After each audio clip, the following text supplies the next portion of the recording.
আসসালামু আলাইকুম, সবাই কেমন আছেন? আশা করি ভালো আছেন। আমিও ভালো আছি। বিকেলবেলা ছেলেকে নিয়ে একটু হাঁটতে বের হয়েছি রাস্তায়।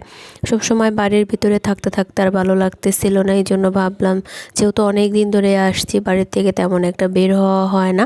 আমার ছেলেটাও খুব বিরক্ত করতেছিল, বারবার বলতেছিল মা একটু ঘুরতে চলো ঘুরতে চলো। তো ওরে নিয়ে আর গ্রামের বাড়ি কোথায় বা ঘুরতে যাব। আমি অসুস্থ হয়ে যাবার পরে আমাকে ঢাকার থেকে আমার বোন যেয়ে নিয়ে আসে। তো বাড়িতে আসার পরে অনেক দিন যাবত আমি কোনো ভিডিও করিনি। পুরোপুরি সুস্থ হয়ে যাবার পরেই ভিডিওটা অন করছি। তো ফুপু বাড়ির সামনে চলে আসছি। ফুপুরা বাড়ির সামনে দিয়ে টিনের বেড়া দিয়ে দিছে, এখন ভিতরের কোনো কিছুই দেখা যায় না। আগে এখানে খড়ির বেড়া ছিল আর দরজাটা আরেকটু কাছে ছিল, এখন তো দরজাটা অনেক ভিতরে দিয়ে দিছে। তো আমরা রাস্তা শেষ করে এখন জমিতে আসছি। আমাদের এখানে কিছু জমি আছে, জমিগুলো দেখার জন্য। আর এই যে ফুপু বাড়ি, ফুপুদের বাড়ির সামনের সাইডটা বেড়া দেওয়া হয়েছে, এই সাইডগুলো এখনও বেড়া দেওয়া হয়নি। ফুপু বাড়িতে নাই, দেখতে একদম জঙ্গলের মতো রাখতেছে বাড়িটা। আসলে সব কিছুরই একটা জীবন আছে বা সৌন্দর্য আছে। যে জায়গায় মানুষ না থাকে ওইখানে কোনো কিছুই সৌন্দর্য থাকে না। আমার ফুপু বাড়িতে থাকতে সব কিছু অনেক সুন্দর লাগছিল। এখন ফুপু বাড়িতে নাই, দেখতেও কোনো কিছু সুন্দর লাগে না, জঙ্গলের মতো হয়ে আছে।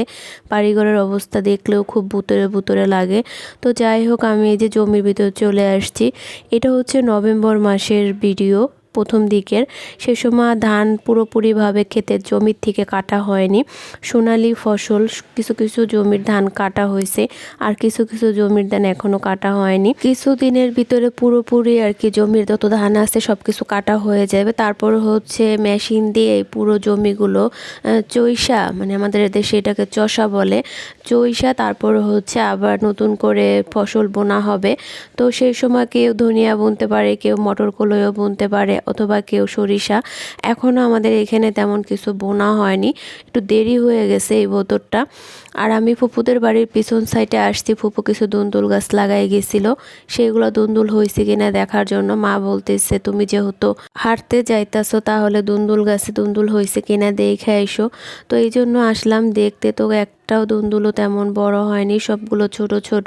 এই দুন্দুলের ভর্তাটা খাইতে খুবই ভালো লাগে। আমার কাছে দুন্দুলের তরকারি তেমন একটা পছন্দ না, ভর্তাটাই বেশি ভালো লাগে। আমার বাবার বাসার সবাই ভর্তাটাই বেশি পছন্দ করে, আর আমার শ্বশুর বাসার সবাই ওনারা তরকারি রান্না করে খায় মাছ দিয়ে।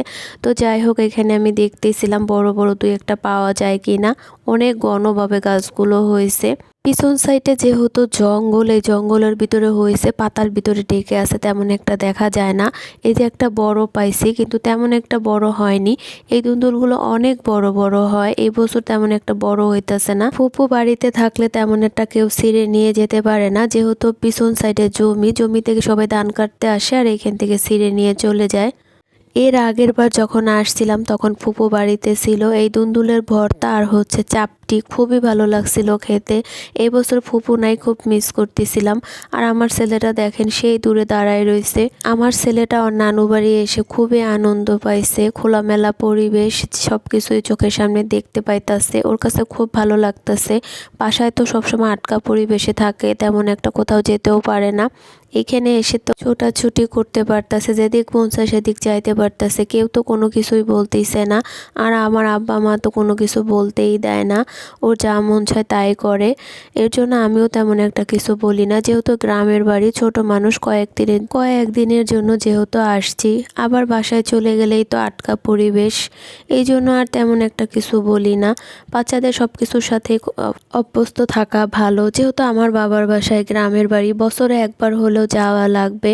আর যদি অভ্যাস না থাকে তাহলে তো হঠাৎ করে গ্রামের বাড়ি গেলেও খুব ভয় পাবে, মাটি দেখলে নামতে যাবে না। মা ছেলে বিকেলটা ঘোরাঘুরি করতে করতে, এটা সন্ধ্যার সময় আমরা টিভি দেখতেছিলাম। আমার ভাই আর আমার ভাইগনা ওরা গেছিল বাজারে, তো ওইখান থেকে আসার সময় কিছু ভাজা খাবার কিনে নিয়ে আসছে। ওই খাবারগুলো নিয়েই আমার ভাইগনা আমার মার সাথে দুষ্টামি করতেছিল, নানি তুমি ম্যাচ দাও ম্যাচ দাও, এগুলো আগুনে সেকতে হবে। আমাদের বাড়িতে যেহেতু নতুন মেহমান আসছে, আর নতুন মেহমানটা আমার ভাই, দীর্ঘ অনেক বছর পর বাংলাদেশে আসছে। ওরা সবাই ভাজা খাবারগুলা খাচ্ছিল, আমার খেতে ইচ্ছা করছিল না, আমার একটু কফির নেশা লাগছে, এই জন্য আমি কফি বানাতে চলে আসছি। তো জগের ভিতরে হচ্ছে পানি আছে, পানি আর দিতে হবে না, অনেকটা পানি আছে, শুধু গরম হওয়ার অপেক্ষা। তো আমি এখানে কফি আর দুধ চিনি এগুলো হচ্ছে নামিয়ে রাখতেছি।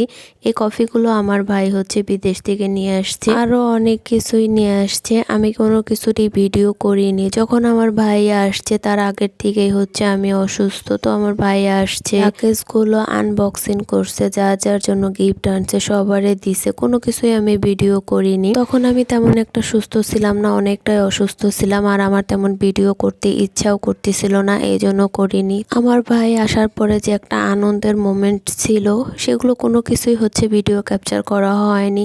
আমি চাই না এই আনন্দের সময়গুলো আমি ভিডিও নিয়ে ব্যস্ত থাকি। কফি বানানোর জন্য যে দুধ লাগবে সেই দুধ এগুলো সবই আমার ভাই নিয়ে আসতে, শুধু চিনিটা ছাড়া। আর এখানে হচ্ছে আমি অনেকগুলো দুধ নিয়ে নিচ্ছি কফি। আমার একার জন্য কফিটা বানাবো না, সবার জন্যই বানাচ্ছি, তাই একটু বেশি পরিমাণে বানানো হচ্ছে। আর এখানে আমি একটা মগের ভিতরেই হচ্ছে কফিটা বানাবো, তারপরে হচ্ছে যার জন্য কাপের ভিতরে ঢেলে নেব। আজকে বিকেলের থেকে শুরু করে সন্ধ্যার নাস্তা পর্যন্ত যা যা করলাম সেগুলো নিয়েই থাকছিল ছোট্ট একটা ভিডিওটা কেমন লাগলো সবাই জানাবেন। আজকের ভিডিও এই পর্যন্ত, সবাই ভালো থাকবেন, আল্লাহ হাফেজ।